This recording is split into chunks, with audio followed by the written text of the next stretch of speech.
আজ করব 1 কাপ ময়দা দিয়ে জলের ভাপে স্পঞ্জি কেক। কোনো রকম ডিম এসেন্স ছাড়াই কিন্তু তৈরি হবে দুর্দান্ত কেক রেসিপিটি। তো প্রথম থেকে লাস্ট পর্যন্ত পুরো ভিডিওটা দেখতে থাকো। আর আমি সুস্মিতা, আমার রান্নাঘরে তোমাদের সকলকে স্বাগত। তো চলো দেখিনি। এখানে দেখো কেকটি নিয়েছি, মানে আমি গোল একটা কেক টিনের পাত্র নিয়েছি। এটার মধ্যে হচ্ছে তেল দিয়ে এটাকে বেশ ভালোভাবে তেল লাগিয়ে নিতে হবে।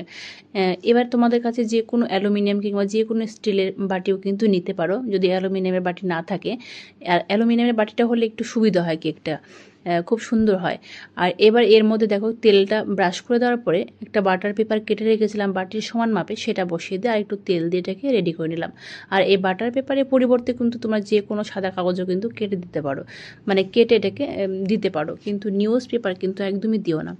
যাই হোক, এবার ওটাকে রেডি করার পরে এদিকে বোলের মধ্যে দেখো 1 কাপ মতো লিকুইড দুধটাকে আমি জাল করে ঠান্ডা করে নিয়েছি। আর 1 কাপ মতো দিয়ে দিলাম চিনি। এবার চিনিটাকে একটা হ্যান্ড হুইস্কের সাহায্যে বেশ ভালোভাবে মানে মিশিয়ে নিতে হবে। তোমাদের কাছে যদি হ্যান্ড ব্লেন্ডার থাকে তোমরা সেখানেও ব্লেন্ড করে নিতে পারো। চিনিটা তোমরা চাইলে গুঁড়ো করে দিতে পারো, কিন্তু চিনিটা এভাবে দিলে ভালো হবে, বেশ অনেকটা টাইম ধরে তাহলে মেশানো হবে। পারফেক্ট স্পঞ্জি কেক করার জন্য কিন্তু এটাও একটা কারণ। আর এইবার বেশ ভালোভাবে মিশিয়ে নিয়ে 3 চামচ মতো দিয়ে দিলাম তেল। দেখতেই পেলে তেলের পরিমাণটা কিন্তু একদম কম, ছোট চামচের 3 চামচ মতো দিলাম। আরও কিছুক্ষণ বেশ ভালোভাবে মিশিয়ে নিয়ে ওই কাপেরই 1 কাপ মতো দিয়ে দেবো ময়দা। 1 কাপ দুধ, 1 কাপ চিনি, 1 কাপ ময়দা। এই মাপটা কিন্তু ঠিক রাখবে, মানে যেটা মেপেই দেবে না কোনো সেটা যেন 1 মাপের হয়। এবার হাফ চামচ মতো দিয়ে দিলাম বেকিং পাউডার, আর ওই চামচেরই 3 ভাগের 1 ভাগ বেকিং সোডা। যেহেতু এখানে ডিম ব্যবহার করা নেই, তো বেকিং সোডা বেকিং পাউডার কিন্তু দুটোই দিতে হবে। আর এই যে দেখো ঘোরানোর প্রসেসটা, এটা কিন্তু সমান ঠিক একই প্রসেসের হতে হবে, মানে ঠিক একভাবে কিন্তু ঘোরাতে হবে, এদিকে ওদিকে করলে কিন্তু হবে না। আর পারফেক্ট স্পঞ্জি কেক করার জন্য এটাও কিন্তু একটা মেন কারণ।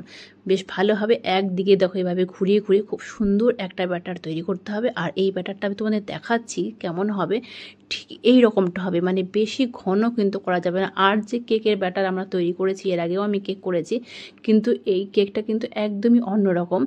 আর এটা একদম ব্যাটারটা একটু পাতলা হবে, ঠিক এই পর্যায়ে কিন্তু হবে, মানে যেটা মানে যে মাপে সব কিছু উপকরণ নেবেন সেটা যদি সমান মাপে হয় ঠিক একই রকমভাবে, মানে ব্যাটারটা কিন্তু ঠিক এইরকমটাই তৈরি হবে। এবার যে দেখো কেক টিনটা রেডি করে রেখেছিলাম, এর মধ্যে সেই ব্যাটারটা দিয়ে দেবো, উপর থেকে একটু ঢেলে দিচ্ছি। তো এবার দেখতেই পাচ্ছ কতটা পাতলা, ঠিক এভাবে কিন্তু রেডি করবে। এবার একটু ট্যাপ করে দেবো, যদি ভিতরে কোনো বাতাস থাকে সেটা বেরিয়ে যাবে। আর এদিকে বড় একটা অ্যালুমিনিয়ামের সসপ্যান দেখো জল দিয়ে বসিয়ে দিয়েছি, আর একটা স্ট্যান্ড দিয়ে দিয়েছি, এবার এর উপরে বসিয়ে দিচ্ছি। আর মানে স্ট্যান্ডটা যেন, মানে কি বলবো, স্ট্যান্ডের নিচে যেন জলটা থাকে, যেন ডুবে না যায়। এবার ঢেকে দেব, আর ঢেকে হাই ফ্লেমে এটাকে ফুটিয়ে নেব। আর এবার যে ছিদ্রটা, এটা আমি বন্ধ করে দিচ্ছি। তোমরা যে কোনো কিছু দিয়ে বন্ধ করতে পারো, লবঙ্গ দিয়ে হোক, একটা পেপার রোল করে সেটা দিয়েও কিন্তু বন্ধ করতে পারো।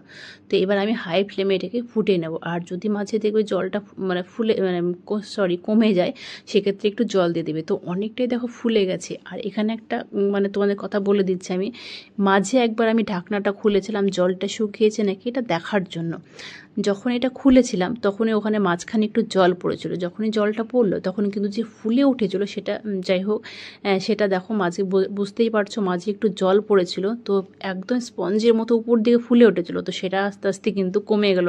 তো যাই হোক, তোমরা কিন্তু মানে একদম কি বলবো, আধ ঘন্টা 30 থেকে 35 মিনিট পর্যন্ত এটাকে রাখবে আর ঢাকনা খুলবে না, তাহলে দেখবে যে প্রথমে যে ফোলাটা থাকবে সেটা কিন্তু আর কমবে না। তো মাঝে একবার চেক করতে গেলে এই প্রবলেমটা হয়।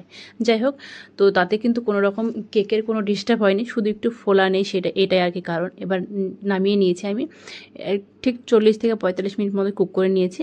আর কিন্তু এখানে কোনো রকম আমি জল কিন্তু দিইনি। এবার একটা বাটিটা নামিয়ে যখন বাটিটা ঠান্ডা হলো তখন উপরে একটা প্লেট দিয়ে উল্টে দিলাম, আর নিচের বাটার পেপারটাও তুলে দিয়েছি। তো দেখতেই পাচ্ছ আমি একদম কাছ থেকে দেখাচ্ছি কতটা স্পঞ্জি আর কতটা নরম হয়েছে। এখানে কোনো রকম ডিম সুজি কোনো কিছুই কিন্তু ব্যবহার করা নেই। তো একবার এভাবে ট্রাই করে দেখো, খুবই ভালো লাগবে। আর ভিডিওটি ভালো লাগলে অবশ্যই লাইক কমেন্ট বেশি বেশি করে শেয়ার করে দিও। আর যদি নতুন বন্ধু হয়ে থাকো তো চ্যানেলটিকে অবশ্যই সাবস্ক্রাইব করে পাশে থেকো।